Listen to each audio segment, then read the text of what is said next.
চট্টগ্রাম বন্দরের new mooring container terminal বিদেশিদের হাতে ছেড়ে দেওয়ার প্রতিবাদের অবস্থান ধর্মঘট সহ নানা কর্মসূচি পালন করছে জাতীয়তাবাদী শ্রমিক দল সহ বিভিন্ন শ্রমিক সংগঠন। সকাল 10টা থেকে চট্টগ্রাম বন্দরের প্রধান গেটের সামনে এসব কর্মসূচি পালন করছেন তারা। সমাবেশে বক্তারা চট্টগ্রাম বন্দরের বেসরকারীকরণের সিদ্ধান্ত বাতিলের দাবি জানান। তারা বলেন, ভাড়াটিয়া লোক দিয়ে বন্দর পরিচালনা করতে দেবে না শ্রমিকরা। চট্টগ্রাম বন্দরের এনসিটি পরিচালনার জন্য সরকার নৌবাহিনীর সহায়তা নেবে বলে জানানো হয়েছে। চট্টগ্রাম বন্দরের এনসিটির কন্টেইনারের বেসরকারি প্রতিষ্ঠান সাইফ পাওয়ারটেকের সাথে চুক্তির মেয়াদ শেষ হবে আগামী 6 জুলাই। 7 জুলাই থেকে নতুনভাবে নৌবাহিনী এনসিটি পরিচালনা করবে।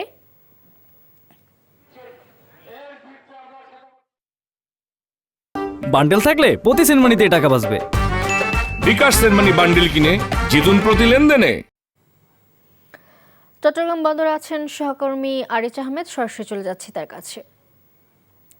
আরিচ, ধর্মঘট সহ নানা কর্মসূচি পালন করছে শ্রমিকরা, সর্বশেষ পরিস্থিতি সম্পর্কে জানাবেন আমাদের।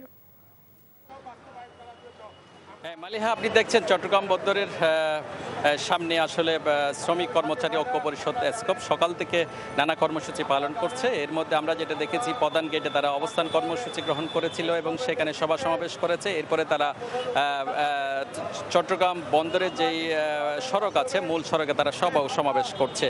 এখানে তারা বলছে, চট্টগ্রাম বন্দরের যে নিউ মুরিং কন্টেইনার টার্মিনাল আছে সেটি বিদেশিদের হাতে ছেড়ে দেওয়ার একটা সিদ্ধান্তের প্রতিবাদে তারা এই অবস্থানটা কর্মসূচি পালন করছে।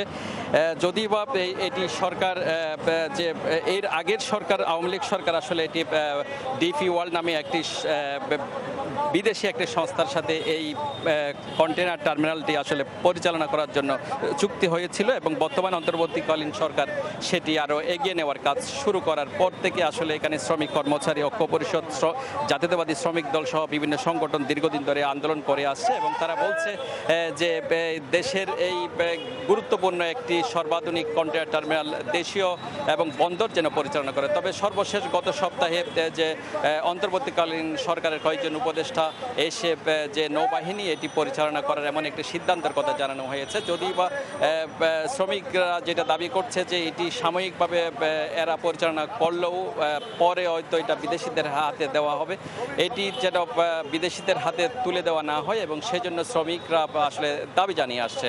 তো সেই কারণে আজকেও তারা নতুন করে আবার নতুন কর্মসূচি দিয়েছে। এর মধ্যে আগামী 5 তারিখ জাতীয় শ্রমিক কর্মচারীদের সাথে তারা কনভেনশন করবে। এরপরে 12 তারিখ আরেকটি কর্মসূচি আছে। এরপরে ধারাবাহিক একটা কর্মসূচি ইতিমধ্যে তারা ঘোষণা করেছে।